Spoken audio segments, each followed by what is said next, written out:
जय हिंद दोस्तों, आप सभी का स्वागत है एक बार फिर से आपके अपने YouTube चैनल पर।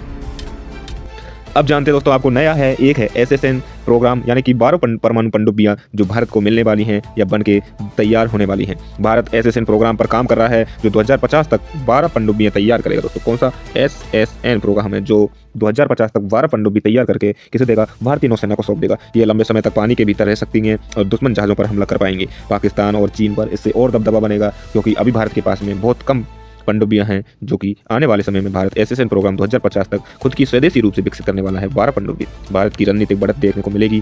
और दोस्तों इसकी तकनीकी विशेषता बताते हैं। SSN तकनीक से बनी हुई ये सभी परमाणु ऊर्जा से चलने वाली दोस्तों साइलेंट किलर होंगी, यानी कि आप समझ सकते हो कि जो परमाणु ऊर्जा से चलती है वो लगभग महीने, 2 महीने, 6 महीने तक जब तक अंदर रह सकती हैं बिना किसी भी शोरगुल के। इसके पानी के अंदर डीजल पनडुब्बियों में भी तेजी से होती है दोस्तों, और स्टेल्थ तकनीकी से रडार के पकड़ में नहीं आती हैं, टारपीडो और मिसाइल से लैस होती है। दोस्तों ये मेन सिस्टम है कि इसमें टारपीडो और मिसाइल सिस्टम से लैस होती हैं, और इनको आने वाले में समय में हम पनडुब्बी को भी मार सकते हैं। जहाज और एयरक्राफ्ट कैरियर को तो हम ध्वस्त कर ही सकते हैं। 1000 किमी तक की मार करने वाली इतनी खतरनाक इसमें मिसाइलें लग रही हैं, और रिफ्यूलिंग के लिए बिना ये महीनों तक चलती हैं। कौन सी? SSN प्रकार की, क्योंकि ये परमाणु ऊर्जा से चलती हैं तो ये महीने 6 महीने तक पानी के अंदर सर्वाइव कर सकती है दोस्तों। तो ये इन पर ही भारत 2050 तक 12 बनाने की तैयारी में है दोस्तों। कौन? भारत। अब जानते दोस्तों इसका रणनीतिक लाभ क्या मिलेगा। दोस्तों हमें इंडो पैसिफिक क्षेत्र में पूरा किस तरीके से मिलेगा। भारत 24/7 समुद्री निगरानी करता रहेगा दोस्तों। हिंद महासागर पर पकड़ मजबूत है और आगे चल के और मजबूत होगी। पाकिस्तानी पनडुब्बियां ट्रैक होकर उनको नष्ट करने के लिए भारत अग्रसर रहेगा, क्योंकि जिस तरीके से भारत अपनी स्टेल्थ बढ़ा रहा है तो पाकिस्तानी पनडुब्बियां को आसानी से पकड़ के, क्योंकि उनके पास में मॉडर्न नहीं है।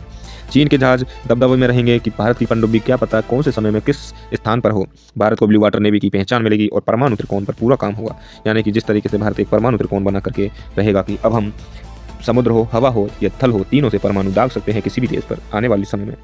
अब दोस्तों इसको बनाने में क्या क्या चुनौतियां हैं दोस्तों आपको बता दें। SSN प्रोग्राम बनाने में अरबों डॉलर लगेंगे दोस्तों। अरबों खरबों डॉलर के बाद में जब एक SSN पनडुब्बी बनती है, अभी भी तकनीकी का अभाव देखने को है। हमें मित्र देशों की सहायता लेनी होगी। परमाणु सुरक्षा मानक इसके बहुत कठिन होते हैं, इसीलिए हमें इसको बहुत कठिनाई से बनाना और इसकी तकनीकी विकसित करना बहुत होता है। विदेशी तकनीक पर निर्भरता रहेगी, हमें मित्र देशों की सहायता लेनी पड़ेगी। और इसमें वैज्ञानिकों की संख्या बढ़ा करके हम जब अपनी परमाणु पनडुब्बी बनाने के लिए अपनी सुरक्षा बढ़ा सकेंगे। बजट और समय सीमा में बने रहेंगे। अगर आने वाले समय में सरकार ने पूरा पर्याप्त बजट देती रही तो हम 2050 तक इसको बना सकेंगे। बाकी अगर सरकारों ने बजट नहीं दिया तो ये प्रोजेक्ट डिले भी हो सकता है।